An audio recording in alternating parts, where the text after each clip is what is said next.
기구한 팔자를 타고 태어나는 사람이 정말 있을까요? 제 생각은 맞다입니다. 그 기구한 인생을 30년이 넘는 세월 동안 살아온 사람이 바로 저라는 생각 때문이죠. 물론 제 선택이 저를 그렇게 오랜 시간을 힘들게 만들었을지도 몰라요. 왜냐면 저는 22이라는 어린 나이에 혼전 임신으로 남편과 결혼했으니까요. 그뿐인가요? 저는 태어나자마자 친할머니네 버려지듯 맡겨졌어요. 제 부모는 돈을 벌어야 해서도 일이 많아 바빠서도 아니었어요. 그저 제 존재를 혐오했다는 게 정확한 표현이겠네요. 서로의 사랑으로 만들어진 제가 서로에게 끔찍했던 거죠. 그래서 저는 제 부모의 생사도 모른 채 살았어요. 하지만 괜찮았습니다. 꼭 가족이라고 해서 저를 무조건적인 사랑으로 보듬을 수 없다는 걸 너무 일찍 알아버렸으니까요. 그리고 제가 할머니네에서 자랐기에 남편과도 만날 수 있었잖아요. 저는 남편과 어렸을 적부터 동네 놀이터에서 참 많이 놀았어요. 7살쯤 됐을 땐가 혼자 놀이터 그네를 타고 있던 제게 남편이 먼저 다가와서는 자기도 오늘 혼자라며 같이 놀자고 손 내밀어 준 게 깊은 인연까지 이어졌어요. 남편은 저보다 1살 많은 동네 오빠였고 주변을 잘 챙기는 섬세하고도 마음 따뜻한 사람이었죠. 제 나이 18에 저에겐 전부였던 할머니가 세상을 떠난 뒤 저는 홀로 서기를 해야 했어요. 그때 남편이 큰 위로가 되어주었고 의지도 많이 했어요. 괜찮아. 다 괜찮을 거야. 내가 네 곁에서 앞으로도 쭉 함께 할게. 오빠, 고마워. 오빠가 있어서 정말 다행이야. 네. 남편은 저의 첫사랑입니다. 남편에게도 제가 첫사랑이고요.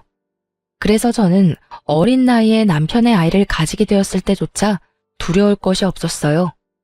남편은 임신 사실을 알자마자 잘 다니던 대학까지 자퇴하며 저를 책임지기 위해 노력해 주었거든요.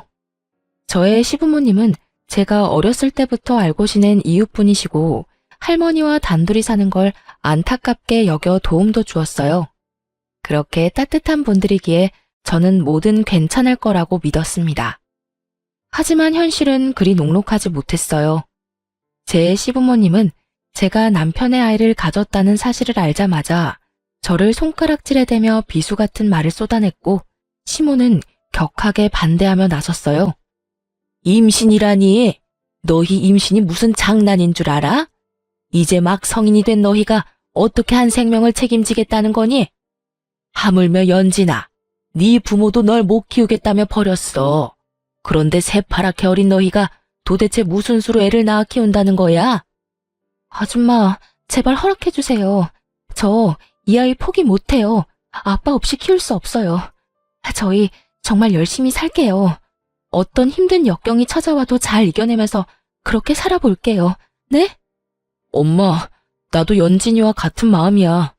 우리가 어려서 불안한 마음에 이렇게 반대하는 거 알아요. 하지만 나 아무리 그래도 연진이도 이 아이도 절대 포기 못해요. 이미 힘들 거 각오하고 내린 결정이야. 아들, 아무리 너희가 이래도 난 절대 허락할 수 없어. 애를 포기한다면 내가 어떻게든 뭐라도 해서든 도우마. 하지만 이건 아니야. 연진아, 내 아들 앞길 막지 말아주렴. 우리 아들 그 유명한 대학을 척척 붙는 똑똑한 아이야.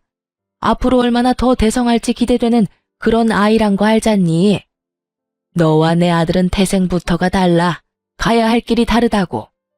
아줌마, 저도 오빠한테 너무 미안하고 아줌마 아저씨께 너무 죄송해요. 하지만 저도 이 아이만큼은 무슨 수를 써서든 지키고 싶어요. 제발, 제발 저희가 아이를 지킬 수 있게 도와주세요. 정말 말이 안 통하는 애구나 너. 애미 애비 없이 자란 것들은 이게 문제야. 사리분별도 못해 지 분수도 몰라. 어쩌라는 거니? 내 아들만큼이나 너도 공부 잘했다며 그런 애가 이리 물러터지고 멍청해서야 되겠어? 막말로 감히 너 같은 게 내 아들의 아이를 가졌다는 것부터가 말이 되느냔 말이야. 엄마, 심란한 마음을 모르는 건 아니지만 그렇게 말하는 건 정말 아니지. 내가 뭐 얼마나 대단한 사람이라고 그런 말까지 해? 나를 사랑해주는 여자고 내가 사랑하는 여자야.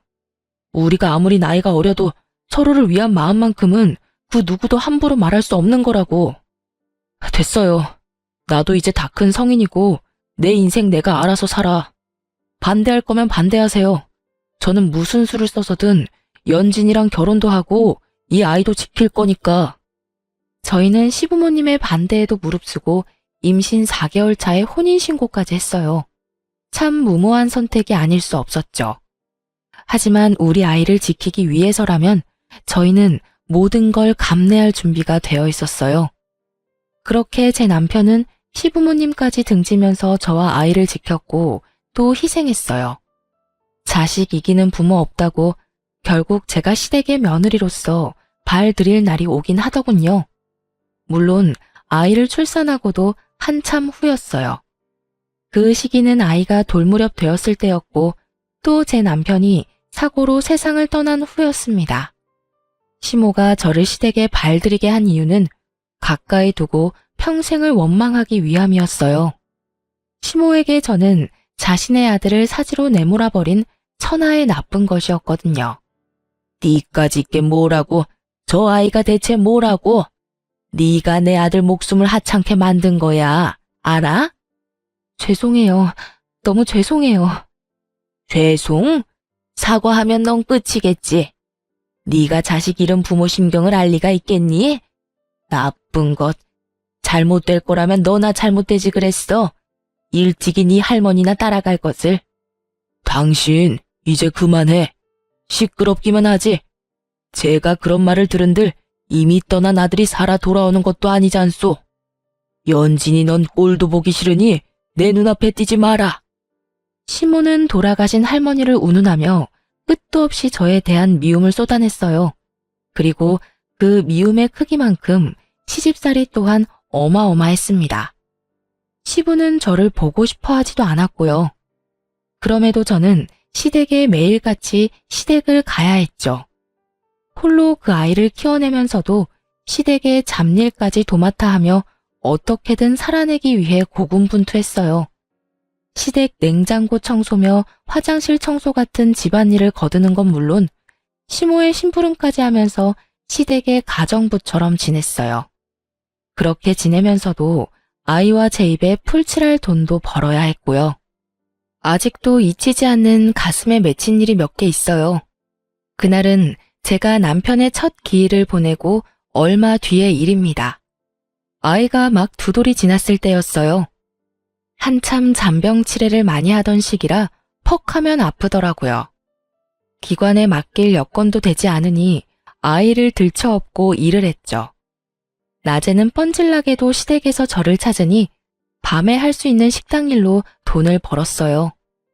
그때도 아이를 업고 식당 설거지를 하고 있었고요. 밤 9시쯤 됐었는데 이상하게 그날따라 등이 뜨뜻한 거예요. 저는 혹시나 하는 마음에 아이를 살짝 내려 이마를 만져봤어요.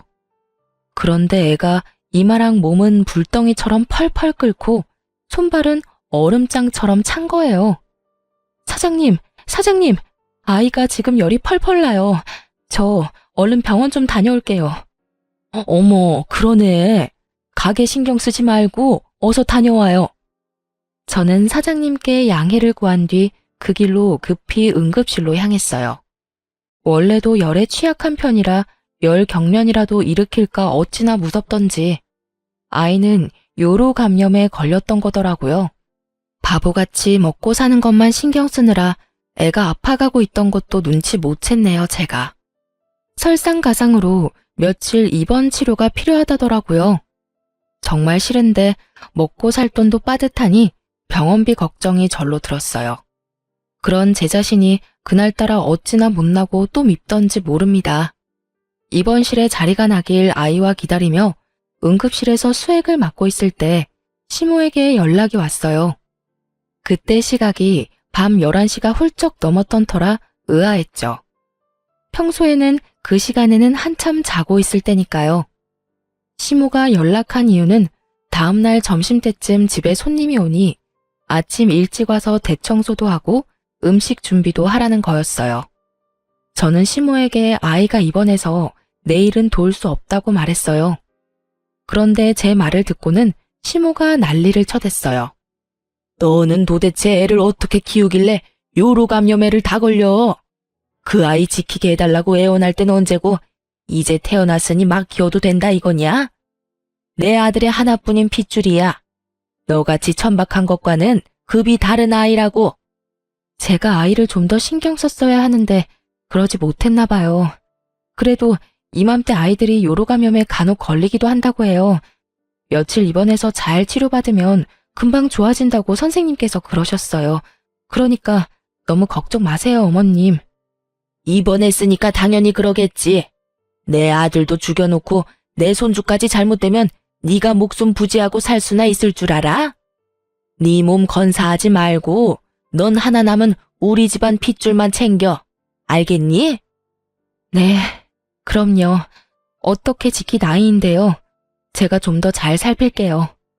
저는 시모가 애가 아픈 것 때문에 야단을 친 게 처음이라 조금 당혹스러웠어요.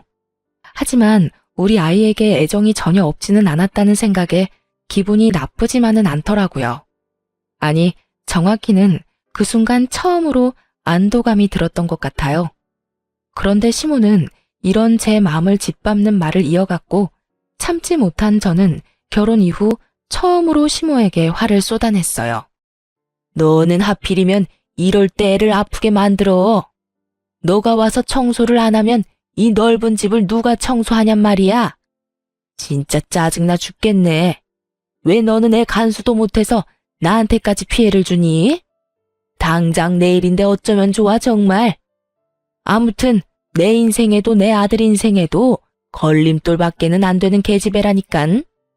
어머님께서 속상하신 마음 모르는 건 아니지만 제가 아프게 만든 건 아니잖아요. 그저 이 나이 때 애들이 자주 아프면서 크는 것뿐인걸요. 너 지금 내 말에 말대꾸 하는 거니? 네가 정말 미쳤구나. 가뜩이나 내일 손님 맞이가 엉망이 될 판이라 성질나 죽겠는데 지금 나랑 말장난이라도 하자는 거야? 너가 애 똑바로만 잘 키워도 이런 일 없지 않니? 뭘 잘했다고 말대꾸야 말대꾸가? 예, 이게 다 네 탓이니까 애를 간호사한테 맡기든 입원실에 같이 입원해 있는 보호자한테 맡기든 요령껏 맡기고 와서 네가 다 준비해. 알겠어? 어머님, 저도 그동안은 죄스러운 마음에 어머님께서 시키는 대로 다 했지만 이번만큼은 못하겠어요. 어머님한테는 뭐가 더 중요한지 모르겠지만 저한테는 지금 우리 아이보다 더 중요한 건 없어요. 남들도 어머님처럼 굴진 않아요. 아픈 애를 남한테 맡기라는 망발은 안 한다고요. 어머님 댁이고 어머님 손님이니까 어머님께서 직접 해결하세요. 뭐야? 애가 아픈 게 아니라 네 머리가 어떻게 된 거 아니니? 그렇지 않고서야 겁대가리 없이 이렇게 함부로 입을 놀릴 리가 없지.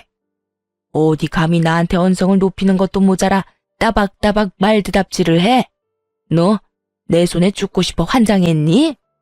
밤낮 없이 손에 물 마를 날 없이 홀로 악착같이 버티며 살고 있는 제게 엄마 자격 운운하는 것도 모자라서 아픈 애는 안중에도 없으신 분을 위해 제가 왜 뭔가를 해야 해요? 저요, 남편 먼저 보내고 어머님께 제 딴엔 그동안 최선을 다했어요. 그런 제 노력은 안중에도 없는 분께 이런 말까지 들으면서 무엇을 해드리고 싶지 않아요. 그러니까 앞으로는 제게 어머님 할 일 떠밀지 마세요. 아셨어요? 그동안 쌓여있던 묵은 감정을 이렇게라도 털어내고 나니 체증이 쑥 내려가는 것만 같았어요. 하지만 제 이런 반항을 시모는 참을 수 없었나 봐요.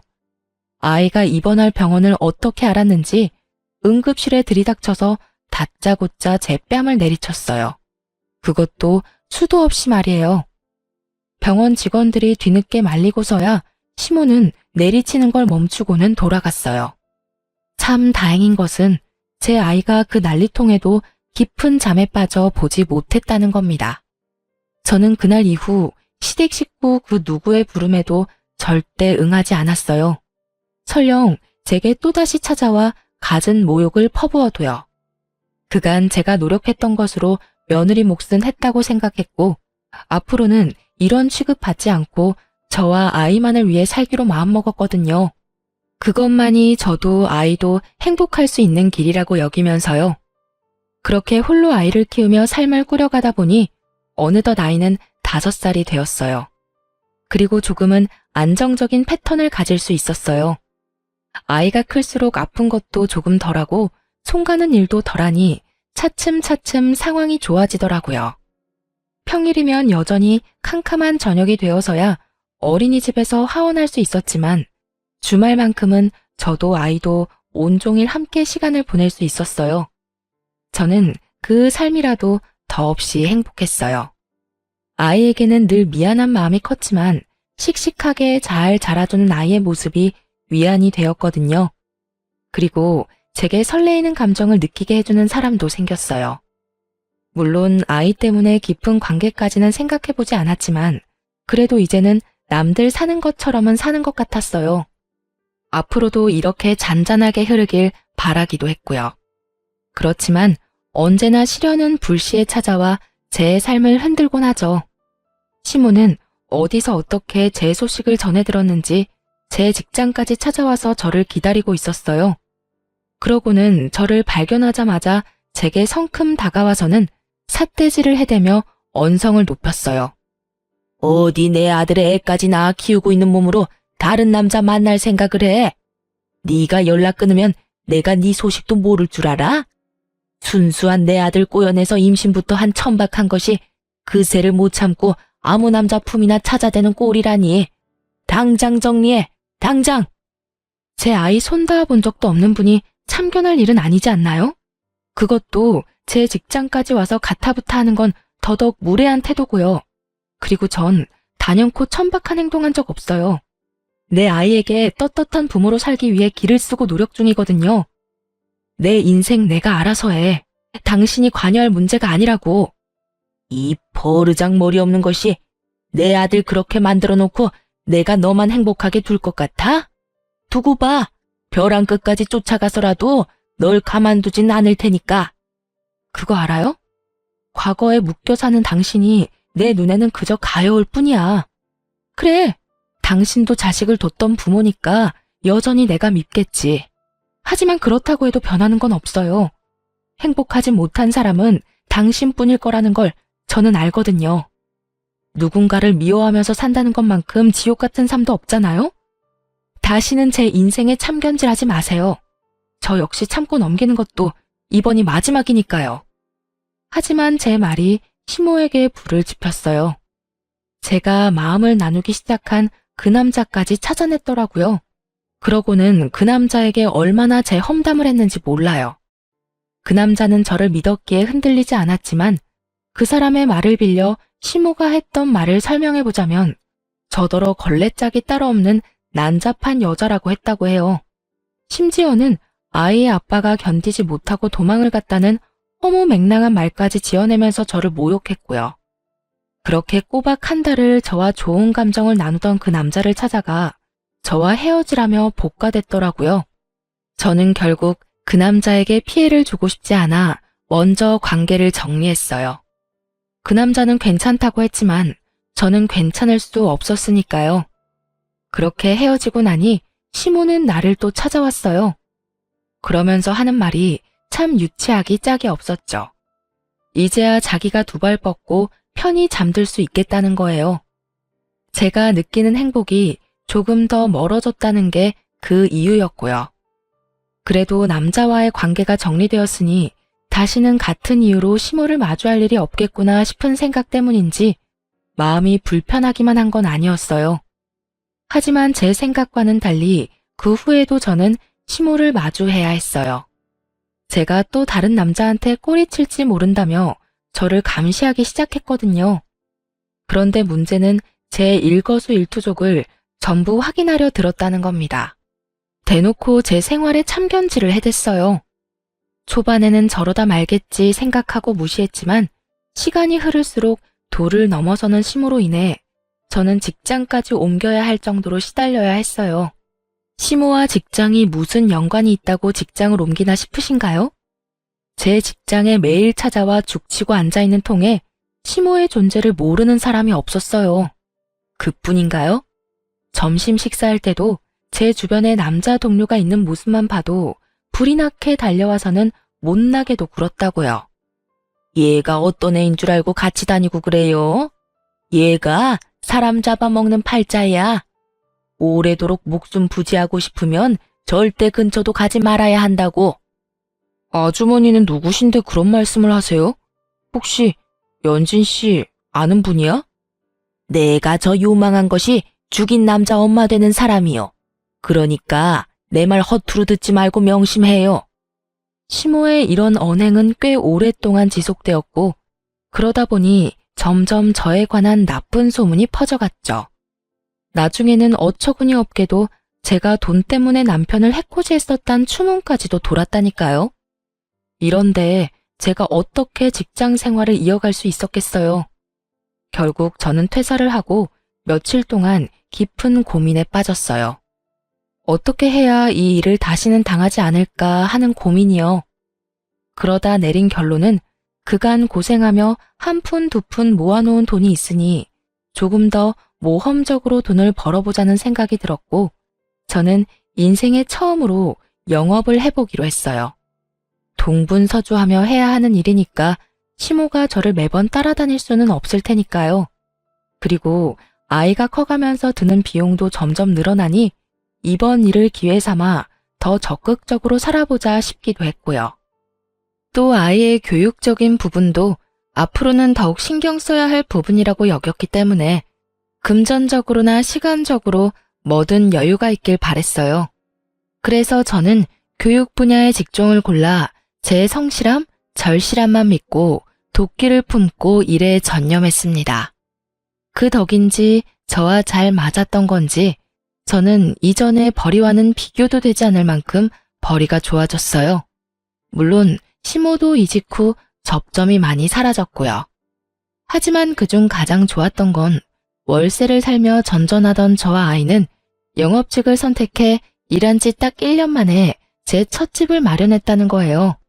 그런데 제 소식을 어떻게 알았는지 한동안 옷깃 한번 스친 적 없던 시모가 또다시 저를 찾았어요.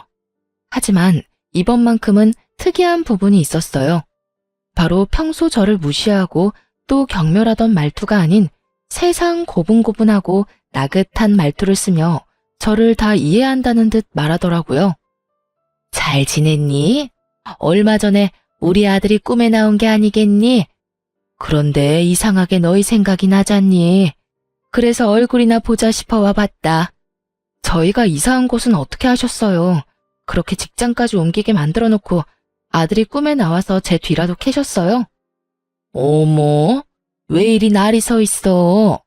내가 널 어떻게 하려고 찾아온 건 아니야. 직장까지 옮기게 했던 건 유감이다. 그래도 당시에는 네가 마음고생을 좀 했어도 어쨌든 결과가 좋으니 그게 다 내 덕이잖니. 그게 어떻게 어머님 덕이에요. 제가 이 악물고 뛰며 버틴 덕이죠. 찾아오신 용건이 뭔가요? 이런 시시콜콜한 이야기나 하자고 찾아오신 거 아니잖아요. 이런 시시콜콜한 이야기 하려고 온 거야. 그런데 우리 손주를 못 봐서 어쩐다니? 이번 주에 애 보고 싶으니까 데리고 한번 집으로 와라. 내 손수 차려 우리 손주 챙겨 먹이고 싶으니 말이야. 내키지 않아도 와. 네가 싫다고 천룡까지 네가 어찌하려 들지 말고. 너도 와서 같이 식사나 하자꾸나. 저 어머님께 연락하거나 찾아뵙는 거 불편해요. 저희가 가볍게 같이 식사나 할 정도로 서로를 이해하며 살지는 않았으니까요. 예, 나도 알아. 온다고 연락하기 불편하면 너 편할 때 언제든 오렴. 이번 주는 내내 식사 준비를 해놓을 테니. 시모가 찾아와 이 말을 했을 땐 이 양반이 또 무슨 꿍꿍이가 있어서 이러나 하는 생각이 강했어요. 앞으로는 다시는 이런 연락을 하지 말고 찾아오지도 말라 당부하기 위해 이번이 마지막이라 생각하며 다음날 일찍 시댁에 들렀어요. 그런데 제가 이 관계를 끝내기 위한 말을 꺼내기도 전에 시모가 황당한 소리를 짓거리더군요. 잘 왔다. 그런데 우리 손주는 어디 가고 너만 왔니? 제가 어머님께 드릴 말씀이 있어서 데리고 오지 않았어요. 그러니? 아쉽네. 네가 할 말이 뭔지는 대충 짐작이 가니 내가 먼저 말하마. 너 돈 좀 만지는 거 내가 다 안다. 그래서 말인데 평생 내 꿈이던 제주살이 네가 좀 시켜줘야겠다. 할머니가 살아계실 적 시모는 가끔 자기 꿈을 이야기하곤 했어요. 늙으면 자기는 제주도에서 살고 싶다고요. 그런데 지금 그 꿈을 저더러 이뤄달라뇨. 저는 시모의 말에 어이가 없어 따박따박 따졌어요. 제가 왜 어머님의 꿈을 이뤄드려야 해요? 제가 힘들게 지내왔던 세월을 빤히 보셔놓고 그런 말을 어떻게 하세요? 아들이 없으니 하나뿐인 며느리한테 효도 좀 하라는 거잖니. 처음이자 마지막으로 효도한다 생각하면 될 일 아니니? 그동안 아이의 조부모로서 사소한 것 하나 노력한 적 없으시잖아요. 그런데 효도를 운운하실 자격이 있다고 생각하세요? 그런 걸 일일이 따질 관계는 아니지 않니? 그리고 어차피 돈을 죽을 때 싸갈 것도 아니고 너 제주에 이번에 대출받아서 땅 샀다며? 우리가 노후로 거기서 좀 생활한다는 건데 뭐가 문제라고 이래? 그만 좀 하세요. 언제까지 이런 관계로 살아야 하는 건데요? 제 것에 탐내지 마시고 어머님 삶을 좀 사세요. 저요, 어머님 사리사욕이나 챙기자고 열심히 사는 거 아니에요. 저도 이 세상에 단 둘뿐인 우리 모자만 생각하며 버티는 거라고요. 우리가 이렇게 자꾸 부딪히는 꼴을 하늘에 있는 아들이 보면 얼마나 속상하겠어. 네 제주 땅 우리한테 넘기고 거기서 지내면서 거리를 두면 너도 더 좋을 거고 우리도 우리대로 좋을 것 아니니. 정 못하겠으면 내 아들 목숨값이라고 여겨라. 지금 뭐라고 하셨어요? 남편 목숨값이요? 그래. 그렇게 네 제주 땅 넘기기 아까우면 그렇게 생각해. 그럼 네 마음이 덜 아쉬울 것 아니니? 안 그래? 정말 끝까지 진절머리가 나게 만드네. 당신이 말하는 아들 목숨값, 내 남편 사망보험금까지 탈탈 털어갔잖아. 1,000원 한 장 안 남겨주고 전부 빼앗아 갔잖아. 저는 목숨값을 운운하며 말하는 순간 꼭지가 돌아 그 집에 있는 물건이란 물건은 다 집어 던져댔어요. 그 모습에 잔뜩 겁먹은 시모는 제가 찾아와 난장을 부린다며 시부에게 연락했어요. 뒤늦게 연락받고 달려온 시부는 다짜고짜 제 얼굴에 손을 댔습니다. 아무리 나이 드신 분이라도 남자의 힘을 당해낼 재간 없이 몸의 균형까지 잃고 넘어졌어요. 어찌나 서럽고 아프던지 눈물이 속절없이 흘렀어요. 시부는 그런 저를 향해 정신 나간 미친 사람 취급을 했죠. 세상을 떠났어야 할 사람은 내 아들이 아닌 너였어야 했는데 이렇게 끝까지 우리와 악연일 거면 네가 처음부터 우리 집에 발도 못 들이게 했어야 했다고. 그러게요. 아버님 말씀대로 제가 이곳에 발도 들이지 말았어야 했는데 너무 어려 그러질 못했던 게 한이네요. 어디서 너 같은 것이 굴러 들어와서 이 집안을 풍비박산을 내야 멈출 요량이냐? 그 전까진 그냥 얽히지 말자고만 생각했어요. 그런데 지금부터는 아니네요. 당신 말처럼 이 집안이 풍비박산 나는 꼴을 내 두 눈으로 꼭 보고 말 거야. 상황에 이렇게까지 극에 치닫자 저도 정말 악에 바치는 거예요. 그래서 결심했어요. 제가 이 집 인간들에게 당했던 것들을 고스란히 되갚아주겠다고 말이에요.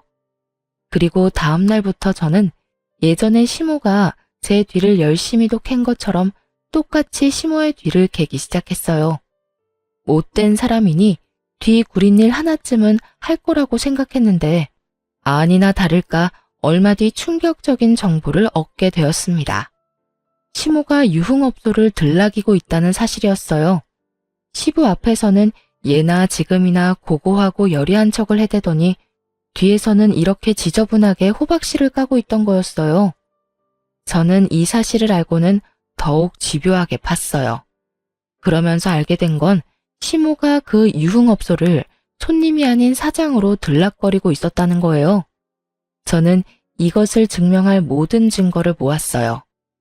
그렇게 시모의 뒤를 캔 지 딱 한 달이 되던 날, 유흥업소에서 나오던 시모와 제가 딱 마주하게 되었고, 나를 바로 알아본 시모는 사색이 되었어요. 네가 여긴 어떻게? 어떻게 오긴요. 제 두 발로 걸어왔죠. 그렇게 저더러 요망하다더니 어떻게 이런 요망한 짓을 벌이고 계셨던 거죠? 아버님은 알고 계시려나? 워낙 고지식한 분이시잖아요. 예, 제발 모른 척 해주면 안 되겠니? 네 말대로 네 시아버지는 몰라. 알면 정말 큰일 난다고. 어머님께서는 정말 남다른 분이라고 생각했는데 이리 배포가 크신 분인 줄은 미처 몰랐네요. 좀 더 일찍 알았다면 제가 긴 세월 그 고생은 안 했을까요? 미안하다. 내가 다 미안해. 그러니 제발 네 시아버지한테만은 비밀로 해주렴. 앞으로는 내가 더는 내게 못나게 굴지 않으마. 약속해. 그러니 너도 말하지 않겠다 약속만 해주렴. 시부를 거론하자마자 시모는 사시나무 떨듯 떨기 시작했어요. 그렇게 모진 시모도 시부는 무서운가 보더라고요. 그리고 고 시모와 저의 위치는 역전되었습니다. 긴 세월 을로 지냈던 제가 제대로 갑이 된 거예요. 시모가 저를 대하는 태도가 그걸 증명하듯 제게 매달렸고요. 저는 그런 시모에게 제게 제주 땅이 있다는 걸 어떻게 알았냐 물었어요. 그러자 시모가 우물쭈물하다 어쩔 수 없다는 듯 체념한 표정으로 털어놓았어요. 네 정보 아는 것쯤이야 별일도 아니더구나. 돈만 있으면 요즘은 원하는 걸 다 얻을 수 있는 시대지 않니? 알고는 있었지만 이렇게 직접 들으니 썩 유쾌하지는 않네요. 뭐 괜찮아요. 이제 더는 제주살이를 요구할 일은 없을 테니까요. 그렇죠? 그럼 당연하지. 네가 내 비밀만 지켜준다면 평생 입 다물고 살래도 내가 살 거야. 그렇고 말고. 그럼 그 비밀을 지켜주는 조건으로 저희 집 집안일을 좀 책임져 주셨으면 해요. 아시다시피 제가 영업에 육아에 눈코 뜰 새 없이 바쁘잖아요. 싫다고 하시면 곧장 아버님께 가고요. 누가 싫다고 하니? 좋아. 나는 너무 좋구나.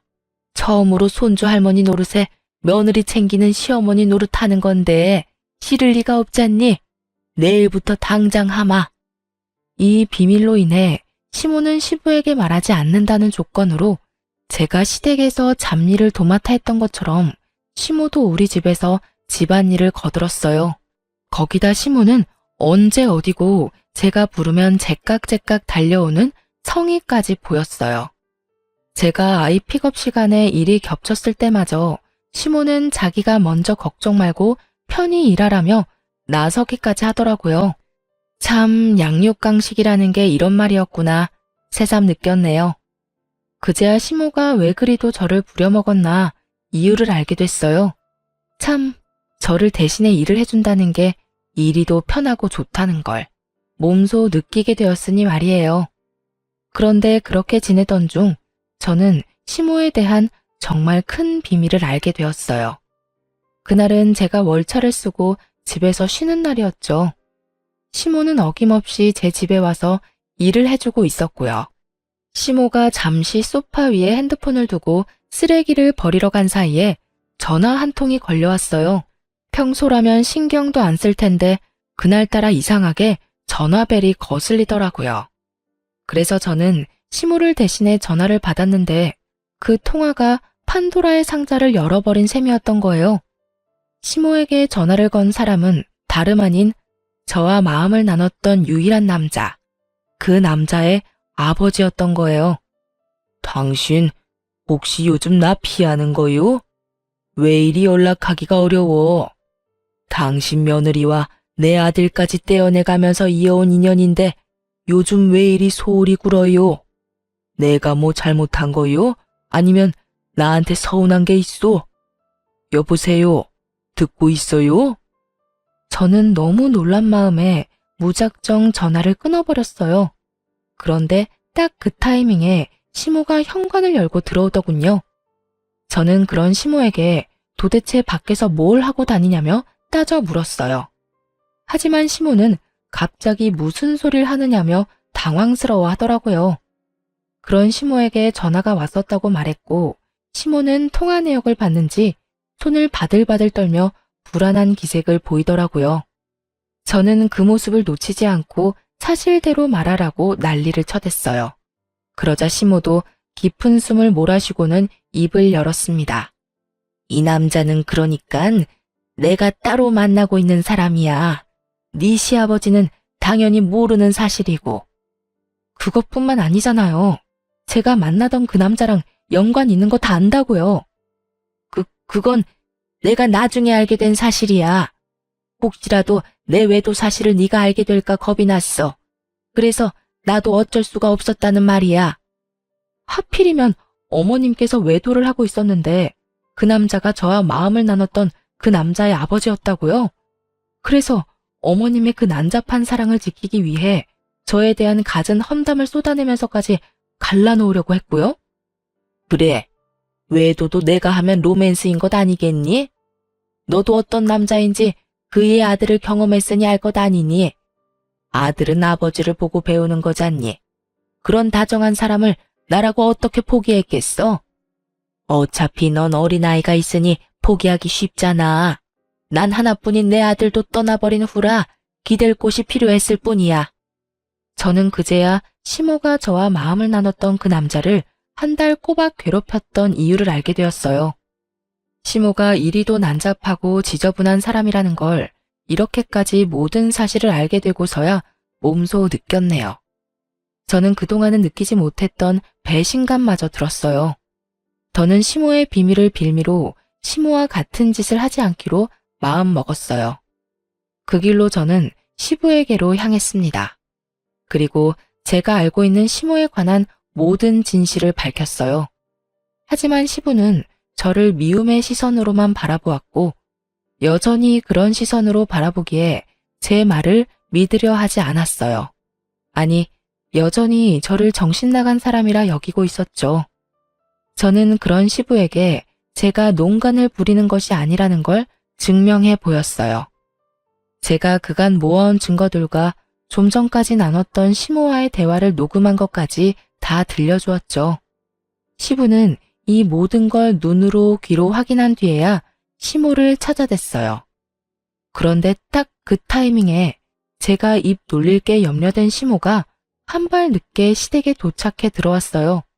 그리고 그날 시댁은 정말 말 그대로 풍비박산이 났습니다. 아버님은 시모에게 더러운 여자라며 당장 이혼이라며 노발대발을 했고 시모는 시부에게 끝까지 사실이 아니라며 제가 꾸며낸 거라고 잡아떼기까지 하더라고요. 그러나 이미 신임을 잃은 시모의 말에 무슨 힘이 있겠어요? 결국 시부는 시모를 상대로 이혼 소송을 걸었어요. 시모는 며칠을 제게 찾아와서는 말도 안 되는 부탁을 자꾸 했어요. 제발 네 시아버지한테 가서 네가 거짓으로 만들어낸 거라고 한 번만 말해주렴. 응? 어머님, 사실을 거짓이라 말하는 것도 죄예요. 저는 어머님과 같은 죄를 지으면서까지 어머님 편에 서고 싶지 않아요. 내가 꼭 걸리면 안 되는 일이 있어서 그래. 그걸 알면 정말 끝이라고. 그러니 제발 나 좀 살려줘. 나 좀 도와줘. 얼마 뒤 저는 시모가 시부에게 걸리면 안 된다는 게 뭔지 알게 됐어요. 시모가 업소 운영을 위해 시부 이름으로 몰래 대출을 받았던 거였죠. 그리고 시모의 우려처럼 시부에게 이 사실을 걸리고 말았어요. 시모는 재산 분할은 당연하고 대출 빚의 위자료까지 어마어마한 돈을 시부에게 줘야 했어요. 이런 일을 겪은 시모지만 교훈은커녕 저를 향한 원망만 커졌어요. 자기가 이혼당한 이유가 다 저 때문이라는 탓을 했거든요. 아이를 제게서 빼앗을 거라며 갖은 쇼를 벌인 것은 물론 나중에는 저를 찾아와 제 뺨을 내려치기까지 했어요. 하지만 저라고 언제까지 그런 인간 같지도 않은 사람한테 당하고 맞고만 있겠어요? 저도 똑같이 시모의 얼굴을 갈기며 소리쳤어요. 가족이라면서 뒤에선 구린짓까지 서슴지 않았으면서 정작 그 가정이 깨지니까 속이 뒤집혀요? 당신이 이혼을 당한 이유는 당신의 욕심 때문이야. 나한테 와서 백날 이따의 짓을 해도 그건 변함이 없다고. 뭐야? 대파랗게 어린 것이 어디서 날 가르치려 들어? 처음부터 너만 없었다면, 그랬다면 다 내 마음대로 누리며 살았을 거라고. 이런 끝을 맞이할 내가 아니란 말이야. 가족을 속이고 살았으면서 당신 가정이 천년만년 화목할 줄 알았어? 사람을 업신여기니 당신도 말년에 그런 대우를 받은 거야. 알아? 다시는 내 앞에, 그리고 내 아이 앞에는 띄지도 마요. 너만 아니더라도 내 가정은 평화로웠다고. 네가 내 아들도 내 남편도 나한테서 뺏어가지만 않으면 제주도에 가서 평생 행복하게 살 수 있었단 말이야. 당신에게 행복한 결말이 있을 리가 없잖아. 아무리 하늘을 가리려고 한들 가려지는 건 아니니까. 시모는 분노를 참지 못하고 제 머리채를 잡아 흔들어댔어요. 저 역시 질세라 시모의 머리채를 잡고 놓아주지 않았죠. 손에 머리카락이 한 움큼이나 뽑힐 때까지 말이에요. 하지만 시모는 제게 더는 아쉬운 소리 따위 안 한다며 남편에게 이혼당해도 자기는 내연남이 있으니 상관없다며 당당하게 돌아가더군요. 그런데 얼마 못 가 저를 또 찾아왔죠. 그 이유는 내연남에게 이별 통보를 받았기 때문이었고요. 제가 저와 연인이 될 뻔한 그 남자에게 연락해 우리가 이루어지지 못했던 그 이유에 대해 말했어요. 제 시모가 내연녀라는 사실도 자기들의 사랑을 위해 우리가 그런 끝을 맞게 됐다는 것도요. 그러자 시모의 내연남이 자기 가정까지 큰 피해를 볼까 무서워 황급히 시모와의 관계를 정리했던 거예요. 거기다 제 말처럼 하늘이 나섰던 건지 얼마 뒤 시모가 운영하던 유흥업소에서 한바탕 소동이 났어요.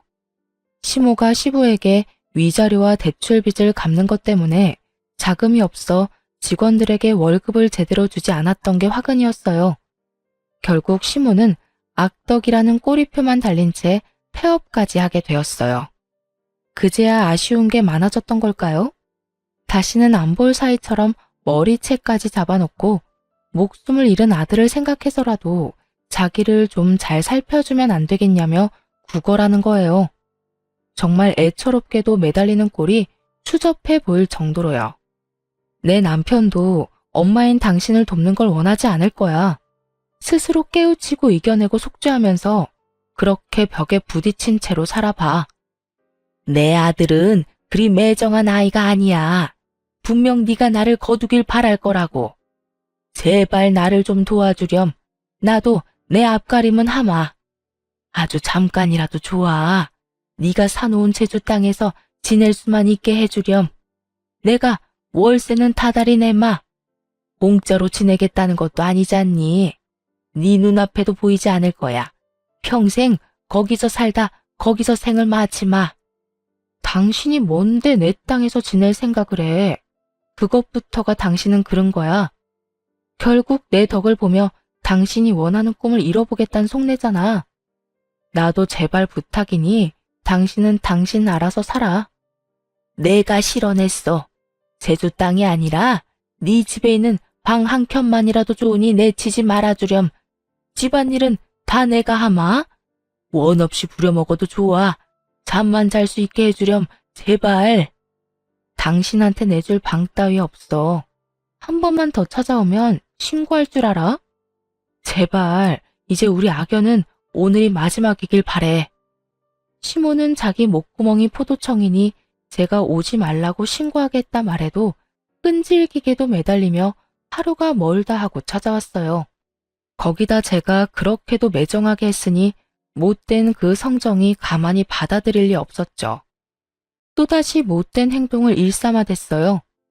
제가 망하는 꼴을 보고 말겠다며 제 직장에 아이가 다니는 기관까지 찾아가서는 제 전 직장에서 했던 짓을 또 해댔죠. 말도 안 되는 말들로 저뿐만 아니라 아이에게까지 피해를 입혔고 친구들이 수군대는 걸 견디지 못해 아이가 불안증까지 생기고 말았어요. 아이에게까지 해를 준 건 절대 용납할 수 없었기에 저는 시모를 상대로 고소했어요. 이걸 그냥 두면 앞으로 또 이러지 않으리란 법도 없잖아요. 시모는 법적 조치를 취하고서야 겁을 먹더라고요. 네 눈앞에서 완전히 사라질게. 그러니 제발 선처해 주렴.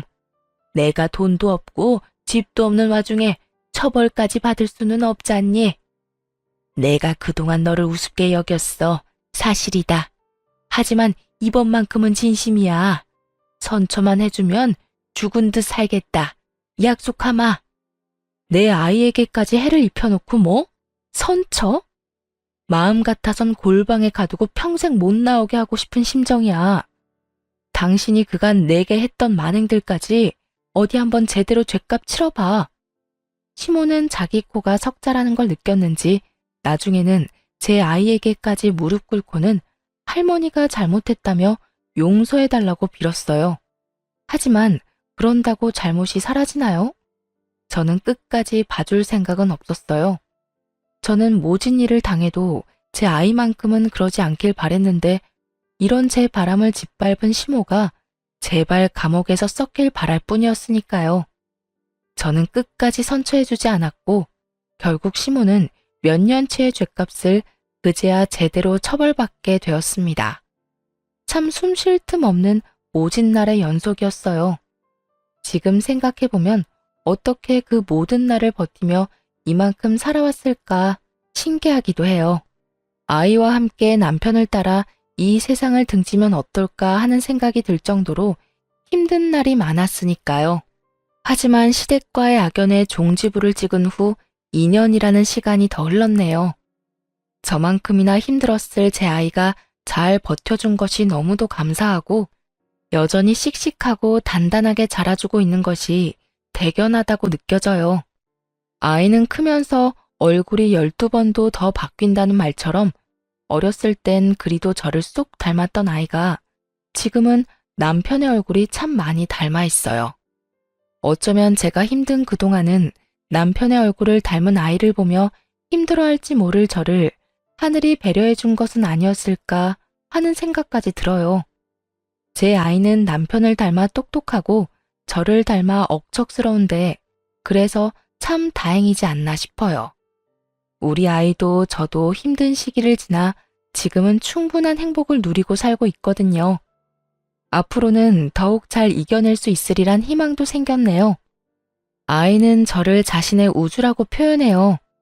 저 역시 아이가 제 전부이며 저의 우주입니다.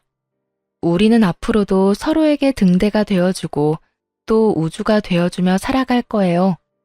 언제까지나 아이와 제가 단단히 살아갈 수 있도록 시청자분들의 많은 응원 부탁드립니다.